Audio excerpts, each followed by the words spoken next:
ఓం అరుణాచలేశ్వరాయ నమః. ఓం నమో భగవతే శ్రీరమణాయ. ఓం సుందరేశాయ నమః.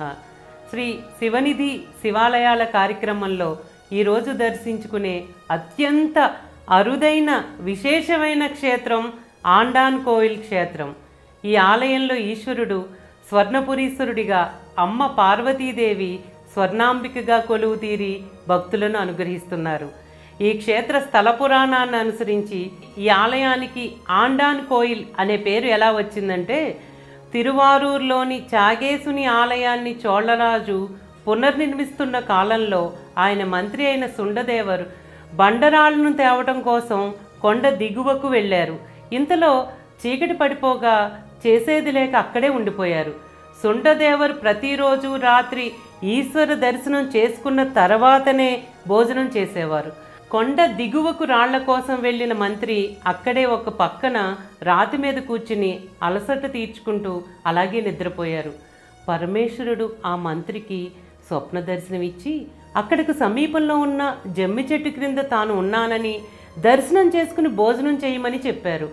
వెంటనే మేల్కొన్న మంత్రి అక్కడే జమ్మి చెట్టు క్రింద శివలింగం ఉండటాన్ని చూసి, తిరువారూరు ఆలయ నిర్మాణం కోసం తీసుకువెళ్తున్న బండ్లలో నుండి రాళ్లను, రాతి సున్నం పొడిని తీసుకుని శివలింగం ఉన్న ప్రదేశంలోనే రాజుకు తెలియకుండా ఆలయాన్ని నిర్మించాడు. ఆ తర్వాత సుండదేవర్ రాజు వద్దకు వెళ్ళి జరిగిన విషయాన్నంతా చెప్పి ఒకసారి ఆలయాన్ని దర్శించవలసిందిగా ప్రార్థించాడు.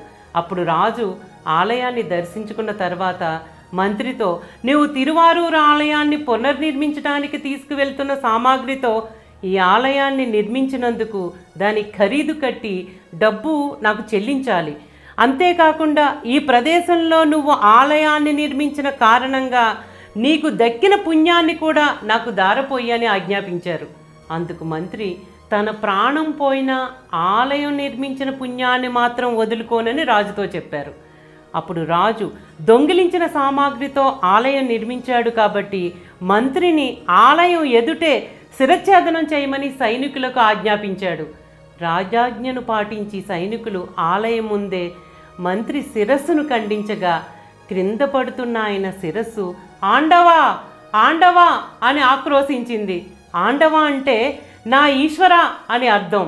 అప్పుడు రాజు తాను ఒక నిజమైన శివభక్తుణ్ణి శిక్షించానని తెలుసుకుని ఆ పాపానికి తనను తాను శిక్షించుకోదలిచి కత్తితో పొడుచుకోబోతుండగా పరమేశ్వరుడు ప్రత్యక్షమై మంత్రిని తిరిగి బ్రతికించి రాజు మంత్రి ఇరువురు కలిసి ఉండాలని చెప్పారు. ఈ విధంగా ఈ ఆలయానికి ఆండాన్ కోయిల్ అనే పేరు వచ్చింది. కాలక్రమేణా ఆండాన్ కోవిల్గా పిలువబడుతుంది. ఈ క్షేత్రానికి కడువాయి కరైపుత్తూర్ అనే పేరు కూడా ఉంది. కావేరీకి ఉపనది అయిన కుడమురిటికి కడువాయి అని పేరు. కడువాయి నది వద్ద ఉన్న కొత్త ఊరు కాబట్టి కడువాయి కరైపుత్తూర్ అని అంటారు. ఇక్కడ కరై అంటే తీరం, పుత్తూర్ అంటే కొత్త ఊరు అని అర్థం.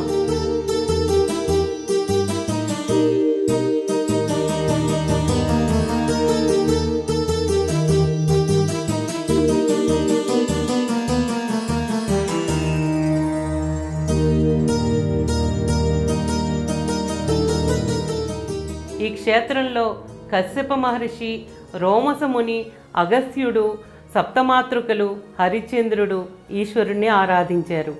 ఈ క్షేత్రంలో అప్పర్ తన దేవార పథకంతో ఈశ్వరుణ్ణి కీర్తించారు. ఈ ఆలయానికి స్థలవృక్షం జమ్మి చెట్టు, త్రిశూలగంగ తీర్థంగా ఉంది. ఈ ఆలయ చరిత్ర ఏంటంటే, ఈ ఆలయం 7వ శతాబ్దానికి పూర్వమే నెలకొల్పబడి ఉంది. తరువాత కాలంలో చోళులచే పునర్నిర్మింపబడి నాయకర్లచే విస్తరింపబడింది. ఈ ఆలయ విశేషం ఏంటంటే, ఈ ఆలయం పూర్తి గ్రామీణ వాతావరణంలో పచ్చని చెట్ల మధ్య 5 అంతస్తుల రాజగోపురం 9 కలశాలతో తూర్పుముఖంగా విరాజిల్లుతుంది. ఆలయానికి ఎదురుగా త్రిశూలకంగా తీర్థం ఉంది. రాజగోపురానికి ఒకవైపున సిద్ధి వినాయకుడు కొలువుదీరి ఉన్నారు. రాజగోపురంలో అనేక శిల్పాలు, దక్షిణామూర్తి విశేషంగా భక్తులను కనువిందు చేస్తాయి. రాజగోపురంలో ఎప్పుడూ పెద్ద తేనెపట్టు ఉంటుంది.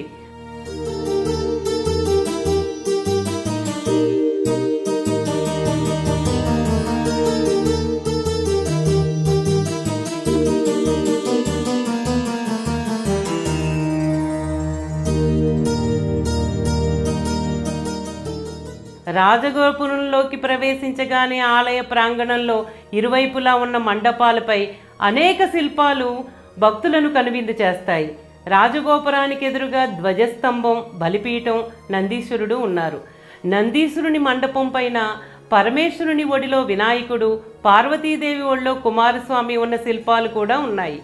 మండప స్తంభాలపై అనేక శిల్పాలు ఉన్నాయి.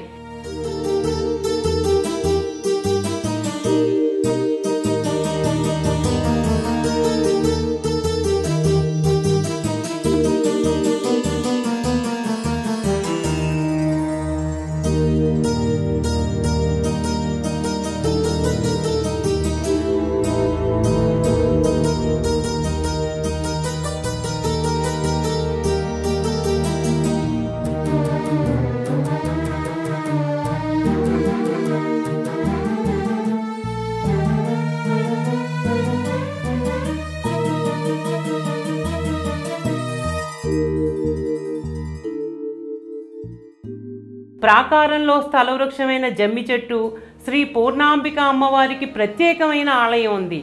అమ్మవారికి ఇరువైపులా ద్వారశక్తి పాలకులు ఉన్నారు. ఆలయానికి ముందుగా ఉన్న మండపంపై కశ్యప మహర్షి, వినాయకుడు, వృషభ వాహనంపై పార్వతీ పరమేశ్వరులు, దండపాణి, మాణిక్యవాచకర్లు ఉన్నారు.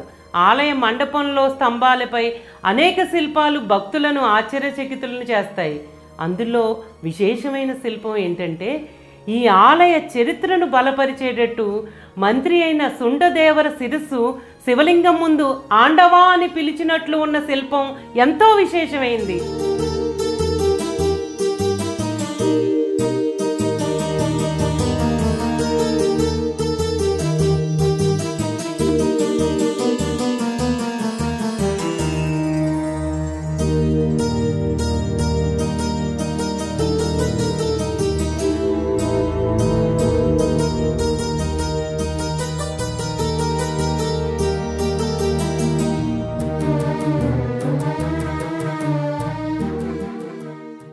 సుండదేవరు శిరఛేదనం జరుగుతుండగా తల ఎగిరి ఇక్కడికి వచ్చి ఆండవనే అని పలికింది. అందుకని ఈ క్షేత్రానికి ఆండార్ కోయిల్ అనే పేరు వచ్చింది. ఈ క్షేత్రంలో అప్పర్ తన దేవారంతో పరమేశ్వరుని కీర్తించారు.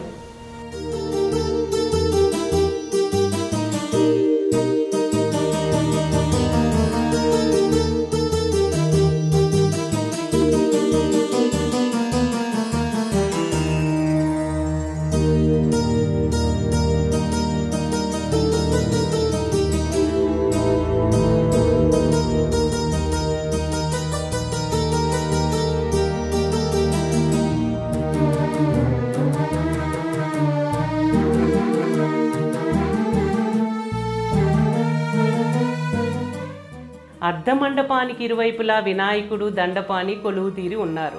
లోపల ప్రాకారంలోకి ప్రవేశించగానే చంద్రుడు, దక్షిణామూర్తి, ముచుకుందుడు, సుండదేవర మంత్రి, రోమస ఋషికి ప్రత్యేకమైన సన్నిధులు ఉన్నాయి. అంతేకాకుండా జ్ఞాన సంబంధర్, అప్పర్, సుందరుడు, 63 నాయనార్ల చరిత్ర అయిన పెరీ పురాణాన్ని రచించిన సేకిలార్, మాణిక్యవాచకర్ల సన్నిధి ఉంది.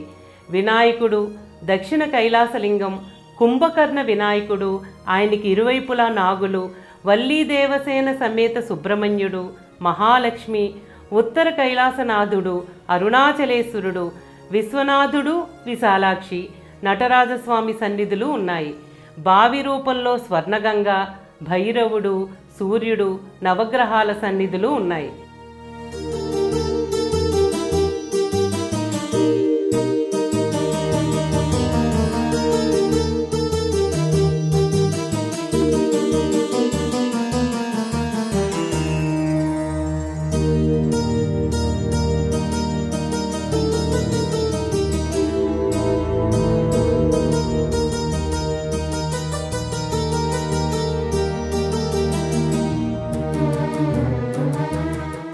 గర్భాలయం చుట్టూ వినాయకుడు, వటవృక్షం కింద దక్షిణామూర్తి, లింగోద్భవర్, బ్రహ్మదేవుడు, విష్ణుదుర్గ, చండికేశ్వరులు కొలువుతీరి ఉన్నారు.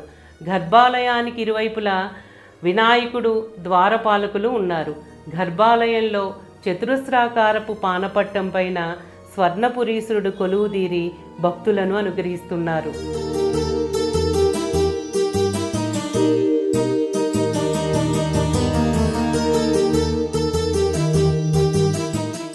స్వర్ణపురీశ్వరుని దర్శించుకున్న తర్వాత దక్షిణ దిశగా కొలువు తీరి ఉన్న స్వర్ణాంబిక అమ్మవారి ఆలయాన్ని దర్శించుకోవచ్చు.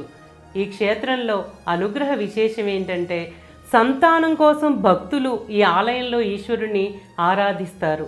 రజస్వల కాని ఆడపిల్లలు ఈ క్షేత్రంలో పుణ్యస్నానమాచరించి దీపాలను వెలిగిస్తే అమ్మ శివాంబిక అనుగ్రహంతో యవ్వనవంతులవుతారనేది భక్తుల ప్రగాఢ విశ్వాసం. ఈ ఆలయం భక్తుల సందర్శనార్థం ఉదయం 8 గంటల నుండి 12 గంటల వరకు, సాయంత్రం 4 గంటల నుండి 8 గంటల వరకు తెరిచి ఉంటుంది. ఈ ఆలయానికి ఎలా వెళ్ళాలంటే తిరువారూరుకి సమీపంలో గల కొడవాసల నుండి వలంగైమాను వెళ్ళు దారిలో ఈ ఆలయం నెలకొని ఉంది.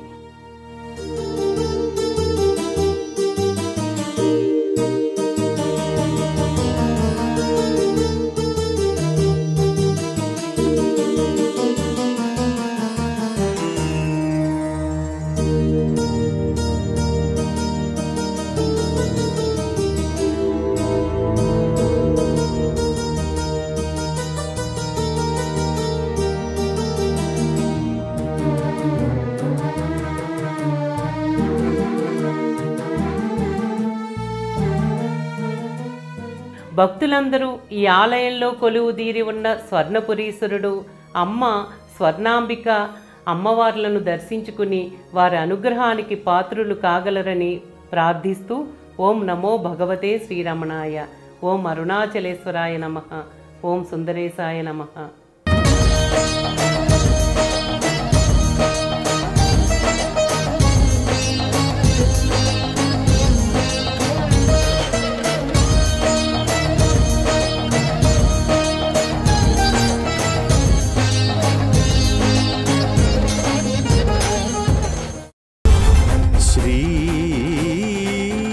शिवनिधि शिवालया